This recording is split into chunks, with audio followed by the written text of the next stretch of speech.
Webwe Imana muri se ya Kibitoki yaratubwiye kutwishyurira amadeni kandi twishyuriye n'amadeni, ariko bucye ari kuwa gatanu nabonye uwarayamfitiye we nyene yizana yewe ntariko ntamurondera ati nari ndakuzaniye ibifaranga vyawe kandikira message umwumvira yarabibasavye mwarahovye cyane hari Dimashe aratubwira ati umuntu agerageze akumanyandikira message ikibazo yaba afise nzomusengera kuri iyo message yanyandikiye.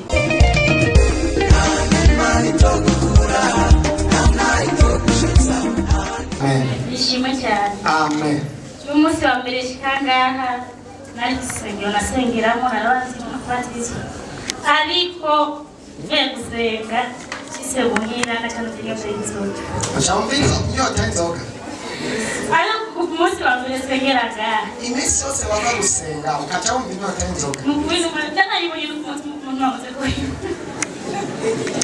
ariko umunsi wa mbere shikangaha muvyaranje yaraje avuga ngo ngiye gusorera muvyaranje nawe ugiye ati jewe ntihamwe inzoga ntayo ngifise aho nagiye gusengera uno munsi nukambiye ngo nyushengere nosengeramo hasha kwimvira inzoga Nukakumara inyota. nukamara inyota narifise gusa hama Dimashe nanicaye ngaho barasengeye mu bandi ntangura kumva umusonga urumuturuka ngaha hasi niyuzananye mwumva mungati mutangira ariko ndafata Yesu ndiko ndabwira Imana ko nicaye ngaho Imana ngezagira mu bandi nubwo natashe muhira ngabo bare rwose ntabwo nasubiye kumva Imana ishimwe. Dukomera amashi umwami wacu Yesu ko Imana yamumaze inyota y'inzoga. Yesu ashimwe. Amen. Sinoreka gushima kweri kuti Imana yankoreye muri indwi. Umunsi wa Mungu mvuye ngaha gusenga nshitse muhira haheze nk'iminota nka 20 umwana wanje baca baramugonga. Baca barantelefona nkiri muri ati nyaruka umwana baramugonze kandi iyo bamutwaye ntuzi iyo bamujanye. Cyane umva umutima uranze.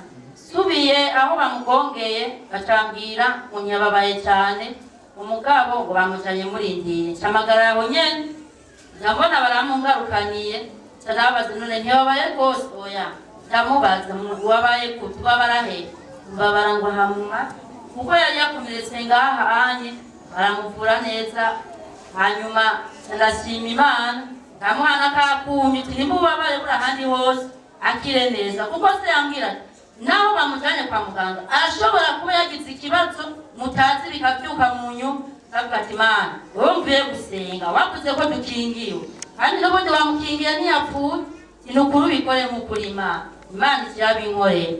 Umunsi wa gatatu nawo nje muri repetition ngaha ngeze hajya kuri Rwakarede acaza imodoka kinini yandi ku moto kigomba kutugonga umumotari asa n'ukwevye akagonga uyikinga yaheze umufuko w'umuceri turakumbagara mwibabara nukuri impunzi na nambaye zose ziratabagurika ndavuga ati Imana kudiza avuze ko dukingiwe n'ubundi sisiba mu rusengero kasubira muhira kwamba hanyuma ngaruke mu bikorwa cyane ndasubira muhira nyafata indi moto oye ngo amenya ngo n'umuntu yuru ngo akoze kwigaza asubiye ngo ashaka ngo ahura apfa gusubiye kuri moto ndavuga ati ndakingiwe ntacomba cyandaza ndagura utunini nyene tw'ububabare hanyuma ivyo ndashimira Imana kuba nkiriho ndumva abazimu baguhagurukiye kuri accident reka tubanza tuyirukane mu izina rya Yesu. Mana data twese mu ijuru se umwami wacu Yesu ndafata mpiri ubushobozi bw'umwijima buteza accident we risanda ashize ku iherezo aba badayimoni bisanganya ndabirukanye butagisubira mwamwe mu mbi z'urupfu imwe mu mbi z'amasanganya ndamutandukanya nazo mu izina rya Yesu Kristo Munyanazareti.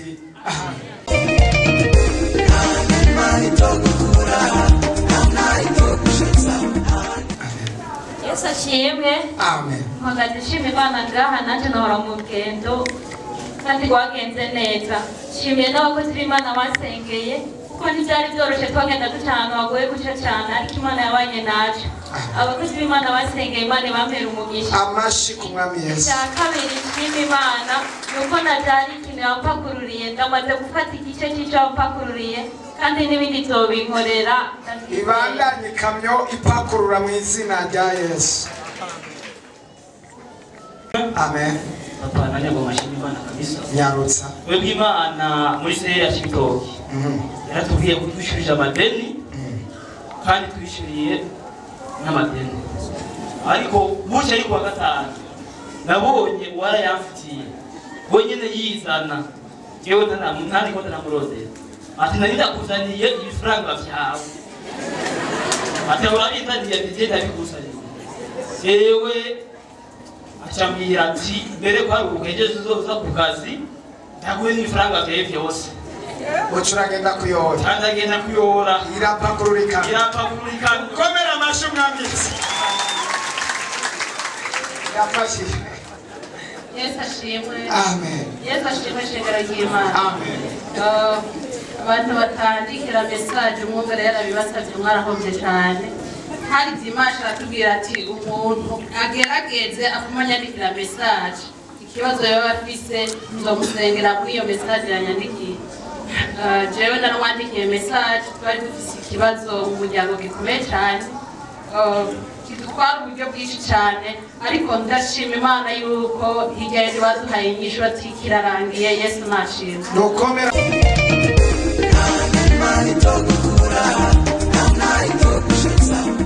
Mashi umwami wacu Yesu kurangije ikibazo. Sashimwe. Amen. Yesu ashimwe shingiro ry'Imana.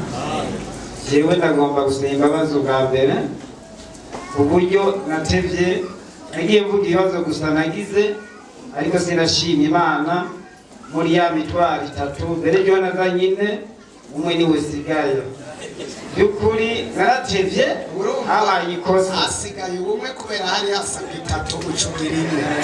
Yishuwe yari ikenewe. ariko rero kimwe hejuru y'ivyo igihe kigeze nari nifuza gushika kwa Mwungere ufise ikibazo azoshikire Mwungere mwibanga kandi azokwishura.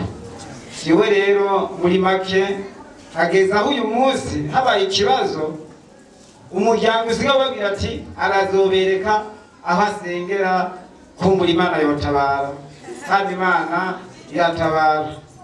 Uwavuze neza nibutse ijambo yigishije yavuze ngo kubwa Morodekayi yavuye ku irembo yicaraho umwami we aravuga neza ijambo rikomeye rifashe ubugingo bwanjye ngo ujya muri yavuze ngo turakingiwe bantu b'Imana turakingiwe abantu ba hano murahiriwe mukizaho musiguriza ikibazo cyanyu.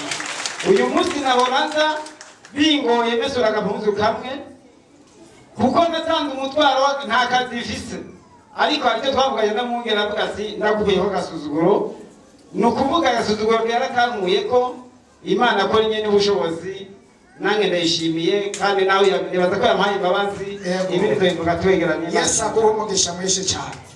Nibuka ko yaje avuga ati jewe ndasuzuguye byagutosha ntabaruka nkureko nca ndasenga ati Mana mukure kwako gasuzuguro none yakarangije n'ukuri kose. Yesu ashimwe. Yesu ashimwe. Jeje gushima Imana kukiza Imana yankoreye.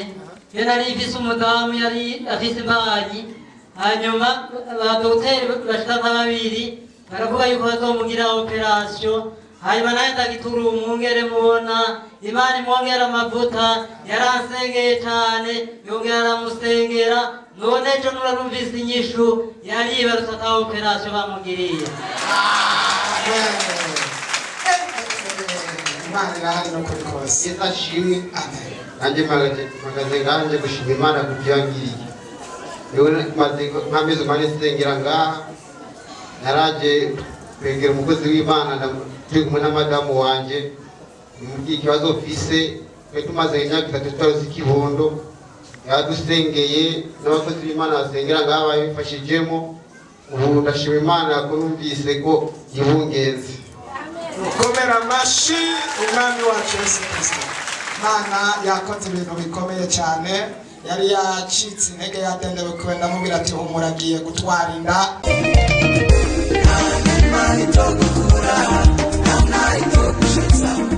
None ko yibungenze twongera mashi umwami Yesu. Amen. Nanjye naje gushimira Imana hari ku mwaka uheze umwaka wa 2020 twari duhera ntafite gufungura ntafashe umuti wa peti ahari ku mwaka wa 2020 uhetse wari inzuhera ntazi gufungura ntafashe umuti wa peti, ariko nari ngiye gushimira Imana ko ubu byaheze mfungura ntari ngiye gufata umuti Imana bahitagiye. Amen. Yewe uzi ko wari ufise ingorane kujya ari ukurinze kunywa imiti n'ukuri kose umwaka wose n'amagorwa ateye ubwoba. Yo abantu mufise ibiyapeti byinshi mutarinze gufata umuti muduze icyubahiro. Najya mpagaze bashima Imana, nari mfise umutwaro ko iyo ndiheze nasoma igitabo ariko narabona ko uburyo butameze neza, ariko kubw'umutwaro natanze Imana yarangiriye neza, narasomye igitabo kandi cyagenze neza, Imana ihabwa icubahiro. Ikindi kigira kabiri, nyuma y'ivyo Imana yarampakururiye, Yesu abaheza agira umusinare yanje. Amen. Igitabo wakirangije bikamyo yongerera pakurura. Akayabagu kagiye kuba karekare. Yesu ashimwe. Ndashimira Imana kubw'uwo mukozi w'Imana muri iri shengero. Imana yarakoze ibihambaye. Rero imaze imyaka 15 tutavugana na bene wacu neza. Haragira igihe rero haraciye imyaka ine tutafata n'utelefona, tutashobora gutelefona y'abana frotse, ariko pasiteri umunsi umwe arahagarara ngango mpagaze ahera n'utahora kuvugisha agiye kuvugisha cyanangura kubavugisha Imana irugurura baravugisha ariko ntibavugisha, ariko ndashimira Imana ko nabo batanguye kuntangura.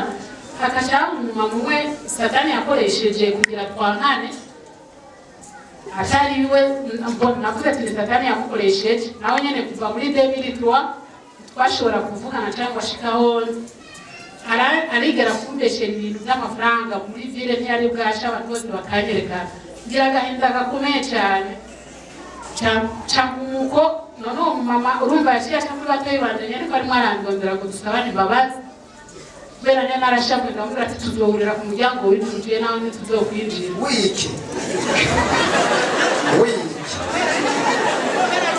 abantu bameze uko boja mu ijuru umuryango w'ijuru mwankanye yewe no ndagusaba imbabazi nawe cyarasaba imbabazi cyane aboroga aravuga ati mukuri Imana ihabwe icubahiro. Byabaye mu nyuma byabaye mu nyuma nyene byabaye hirya y'ejo none urumva ndashima Imana ko Imana yangarukaniye bene wacu bose kandi ko barasabanye imbabazi niyo mu mama kandi naciye ndamubwira kuko amaze igihe kirekire arwaye twe turafise umukozi w'Imana aho nsengera urashobora gutora inimero ze ngo kugira gufashe mu masengesho.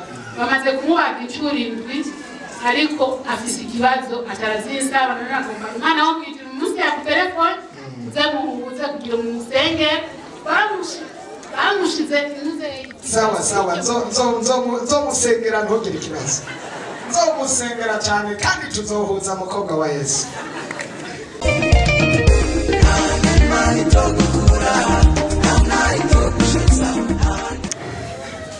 Haleluya.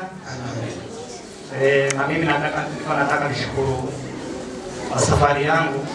Nawe ashaka gushima kuko urugendo rwiwe yagize nimepita siku 5 au 4. hari hanze imisi 5 cyangwa 4. Nilikuwa kwenye safari ndefu sana. Nari mu rugendo rurerure cyane. Lakini nilifika vizuri. Ariko Imana yarandongoshika neza. Mungu alinilinda. Imana yaramurinze. Na haya na yale. Yamurinze biriya nkabijya.